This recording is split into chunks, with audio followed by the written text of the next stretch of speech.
دوستو یاد رکھنا، تگڑا اور مضبوط جوان پتہ کون ہوتا ہے؟ جس کی نظریں پوری طرح اس کے کنٹرول میں ہوں۔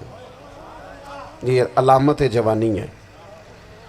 جس آدمی کا پوری طرح، دو لوگ دنیا میں کبھی کوئی کارنامہ سر انجام نہیں دے سکتے، ایک جو حرام کھاتا ہو، ایک جس کی نظر ناپاک ہو۔ محمد بن قاسم جب یہاں آئے تھے نا، تو ایک دن بڑے پریشان تھے، تو ایک بزرگ کہنے لگے آپ کیوں پریشان ہیں؟ کہنے لگے راجہ دہر سے مقابلہ ہے اور ہماری فوج تو سندھ کے رستے بھی نہیں جانتی، زبان بھی نہیں جانتی، لڑیں گے کیسے؟ 2-4 دن کے بعد ان بزرگوں کی دوبارہ محمد بن قاسم سے ملاقات ہوئی تو بڑے خوش تھے۔ کہا اب آپ کیوں خوش ہیں؟ کہنے لگے وہ میرا مقابلہ نہیں کر سکتا، میں نے تحقیق کر لی ہے۔ کہا کیوں؟ کہنے لگے نظر کا گندہ ہے، اور جو نظر کے گندے ہوتے ہیں وہ میدانوں میں ٹھہرا نہیں کرتے۔ میدان کے لیے نکلنے کے لیے پاک جوانی کی ضرورت ہوتی، تطہیر مزاج ہونا ضروری ہوتا ہے، پاکیزہ افکار اور سچی اور سچی ستھری سوچوں کا ہونا ضروری ہوتا ہے۔ اس لیے فرمایا کہ میرا مقابلہ نہیں کر سکتا۔ حضرت عبداللہ ابن حذافہ کمرے میں تھے، تو وزیر کی بیٹی اندر سجی سنوری پہنچ گئی۔ جیسے ہی آپ نے اس کفر کی چال کو دیکھا تو تیمم کر کے نفل شروع کیے۔ وہ ساری رات بیٹھی رہی، رب کا بندہ ساری رات عبادت کرتا رہا۔ عبادت بڑا سہارا ہے، مصلی بڑا سہارا ہے اللہ کے بندوں۔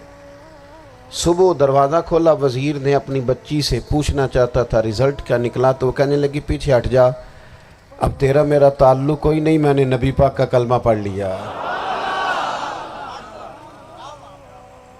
اس نے کہا میں نے بھی زمانہ دیکھا ہے، پر یہ کیا لوگ ہیں، کستوری کے بنے ہوئے، سندل سے دھلے ہوئے، کہ میں ساری رات کمرے میں رہی اور 100 اور 1000 آدمی جس جوان کا مقابلہ نہ کر سکے، اتنا طاقتور جوان کمرے میں رہا اور اس نے نظر اٹھا کے نہ دیکھا۔ او کچا رنگ للاری والا جڑا چڑھدا تے لیندا رہندا ہے، اے عشق تیرے دا رنگ محمد چڑھیا پھر نہیں لیندا۔ میں کہا ایک دفعہ نظر اٹھا کے نہیں دیکھا، کمال ہو گئی۔ اتنے بڑے لوگ، اتنی بڑی سعادت مندی، فیروز بختی، معاملہ فہمی حد ہو گئی۔ اللہ اکبر۔ دوستو بادشاہ جب پوری طرح ہار گیا نا، اس نے کہا مار دو۔ تیل گرم کیا ایک کڑاہی میں، اور جب آپ کو اس میں ڈالنے لگے تو آپ کی آنکھوں میں آنسو آ گئے۔ بادشاہ کا خیال ہوا شاید نرم ہو گئے ہیں، کہنے لگا روئے کیوں؟ فرمانے لگے سوچتا ہوں جان ہی ایک ہے، کتنا مزہ ہے اس کی راہ میں جان دینے کا، کتنی لذت ہے اس کے نام پر مرنے میں، کتنا لطف ہے۔ جے تو چڑھیا اتے دار بھی نہیں، تے جے تو وکیا عشق بازار بھی نہیں، تے ایڈا سستا سودا پیار بھی نہیں، تے ایڈا سستا لبدا یار بھی نہیں۔ کئی جنگل گانے پیندے نہیں، کئی دوزخ لنگنے پیندے نہیں، جے وہ اس ملوں بھی مل جاوے، ایدوں سستا ہور بپار بھی نہیں۔ تے کچھ سمجھ نہ آوے لوکاں نوں وہ کادے نال شہید کرے، ڈٹھی یار دے ہاتھ تلوار بھی نہیں، پر او دا خالی جاندہ وار بھی نہیں۔ کہنے لگے ایک جان ہے نا، تو دل کرتا ہے ہزاروں ہوتی تو ایک ایک کر کے محبوب کے نام پہ قربان کرتا، جب میرے پاس ہے ہی ایک، کروں کیا؟ حضرت عبداللہ ابن حذافہ رضی اللہ تعالیٰ عنہ جب روئے اور بادشاہ نے یہ بات سنی، تو بادشاہ اٹھ کے کھڑا ہو گیا، سارے وزیروں مشیروں کو کہنے لگا تم نے کہا تھا نا بندہ ضائع کرنے والا نہیں، یہ بھی ضائع کرنے والا نہیں۔ کہنے لگا میرا ماتھا چومو، تم جیسے لوگوں کو قتل نہیں کرنا چاہیے، آزاد کرنا چاہیے۔ عزیز اپنی زندگی سے نا یہ بہت زیادہ ہرس، ہوس، طمع، اور یہ کسی بات کی بھی ہو، ہرس صرف پیسوں کی نہیں ہوتی ہے، شہرت کی بھی ہوتی ہے،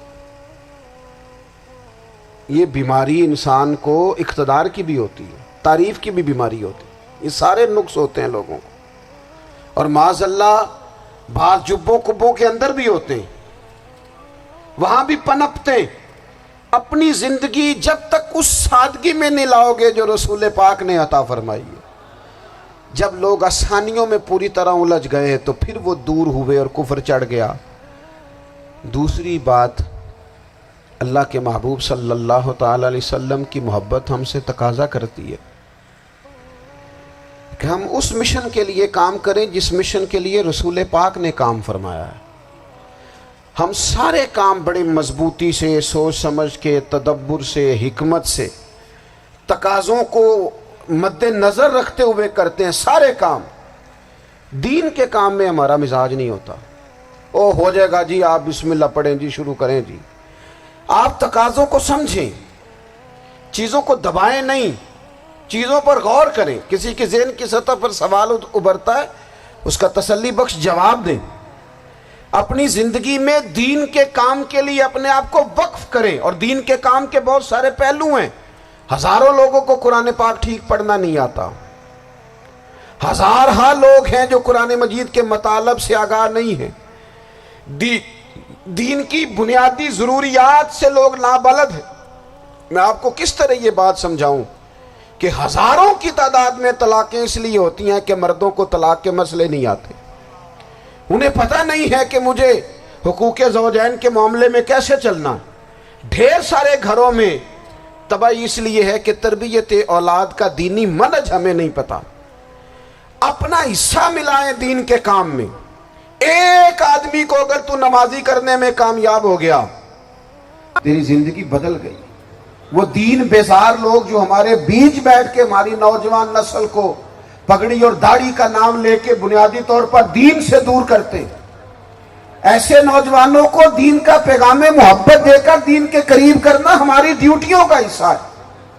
ہمیں ذمہ داری کا احساس کرنا پڑے گا، ہمیں یہ خاص قدم اٹھانا پڑے گا، توجہ دینی پڑے گی۔ مساجد، مدارس، میں آپ سے عرض کروں، اتنی ڈٹ کے مخالفت ہوتی ہے نا مدرسوں کی، اتنی ڈٹ کے۔ میں ادارہ چلاتا ہوں، اس کے چلانے میں جو مشکلات ہیں وہ تو ہم بتا نہیں سکتے آپ کو، اس لیے کہ میری قوم، میرا اس قوم سے تعلق ہے جو نعت خواں امیر کرنا چاہتی ہے، مدرسے نہیں۔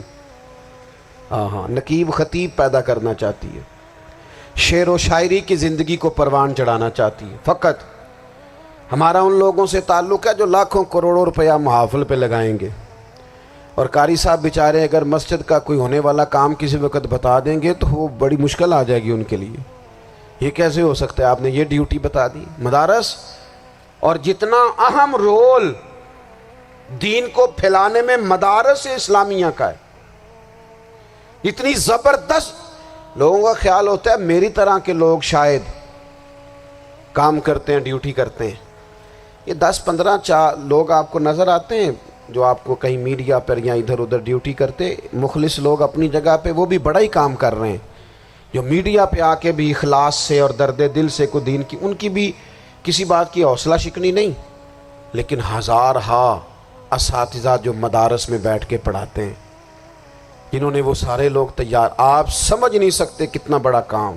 حفظ کا استاد جو ہوتا ہے نا، اس کی ڈیوٹی 24 گھنٹے ہوتی ہے، فجر سے پہلے، اور اس نے بچوں کو اٹھانا۔ تنخواہ تو ہم انہیں دینا نہیں نہ چاہتے جی، تنخواہ نہیں دے دی انہوں نے، ہمیں مولوی امیر نہ ہو جانا۔ مولوی نو تے سوٹ بھی 27ویں والی رات دے ہے تاکہ کدھر سوان کے عید والے دن پا نہ لوے، چونکہ 27ویں تو بعد تے درزی پھڑتا ہی کوئی نہیں، کیوں حضرت؟ ایسے ہی ہے نا، اس وقت تو نہیں نہ لیتا۔ تو ہم چاہتے ہیں مولوی ہماری مرضی کے ہماری طرح کا سوٹ نہ پہن لے۔ مدارس کی مضبوطی، آپ یہ دیکھ لیں، یہ صلاح الدین ایوبی کا تعلق بھلا کس چیز سے تھا؟